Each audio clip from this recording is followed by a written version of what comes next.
কি এমন সিনেমা এই বনলতা এক্সপ্রেস যার টিকিট পেতে আমাদের 2 মাস সময় লাগলো? মোটা মোটা মাছি উড়ে বেড়াচ্ছে সেই গুখা মাছি সহ।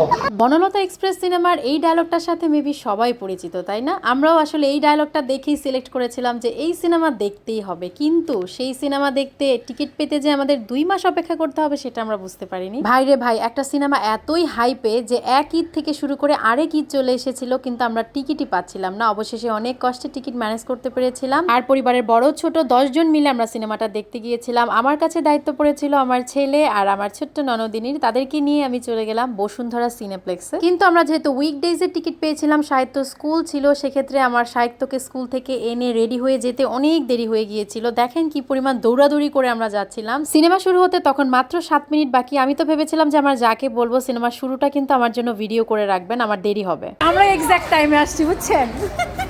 বাট গুড লাক যে সিনেমা শুরু হওয়ার ঠিক 2 মিনিট আগে আমরা গিয়ে আমাদের সিটে বসতে পেরেছিলাম, এন্ড তারপরেই সিনেমাটা শুরু হলো। সাপের মতো দেখতে এই খোপ খোপ বাক্সগুলো। আমি দেখতেছি আমার সামনে দুইটা সিংহালা গরু দাঁড়ায় আছে। মুভির প্রতিটা ডায়লগ এত ফানি ছিল। তোর নামটা আরিয়াল খাওয়ালে খুব ভালো। আজকে সারা মদ খেয়ে ট্যাং ট্যাং করে না হাসবেন। পুরো মুভি জুড়ে আমাদের হাসতে হাসতে পেট ব্যথা হয়ে গিয়েছিল। প্রতিটা সিন এত ইন্টারেস্টিং ছিল, এত কিউরিসিটি কাজ করছিল যে এর পরের সিনটা কি হবে। তবে সিনেমার এই অংশটা আমার খুব একটা ভালো লাগেনি।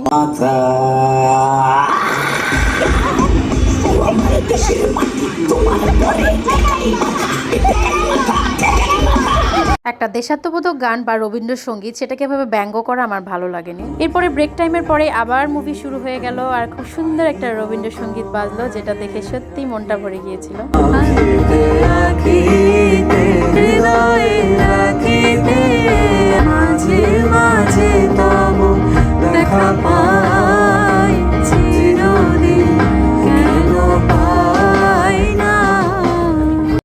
মোটা মোটা মাছি উড়ে বেড়াচ্ছে সেই গুখা মাছি সহ।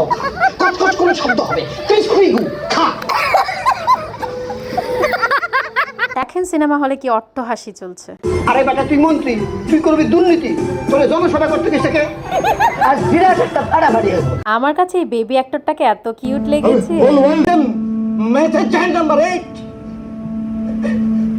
কিছু বেটা হাতের রায়। পুরো সিনেমা জুড়ে হাসি, কান্না, রোমান্টিক দৃশ্য, মানে পুরো পরিবারকে নিয়ে বসে দেখার মতো একটা মুভি। প্রত্যেকে দারুণ অ্যাক্টিং করেছে, আসলে কাকে রেখে কার কথা বলবো। জোস একটা সিনেমা, জোস। এইটা ভেবে ভালো লাগছে যে আমাদের বাংলা সিনেমাগুলো দিন দিন গতানুগতিক সেই কাহিনী থেকে বের হয়ে আসতে পারছে।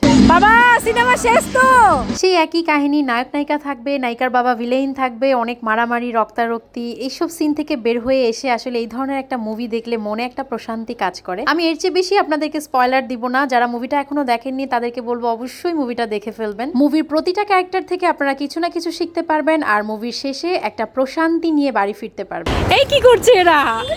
আমাদের সিনেমাটা শেষ হয়েছিল সন্ধ্যা 7:30টায়। আমরা সবাই ক্ষুধার্ত ছিলাম, তো এরপরে আমরা চলে যাচ্ছি একটা ইন্টারেস্টিং রেস্টুরেন্টে, যেখানে ভিন্ন ধরনের খাবার খাবো। আমার পরবর্তী ভিডিওতে আপনারা দেখতে পাবেন যে আমরা সেদিন কি খেয়েছিলাম।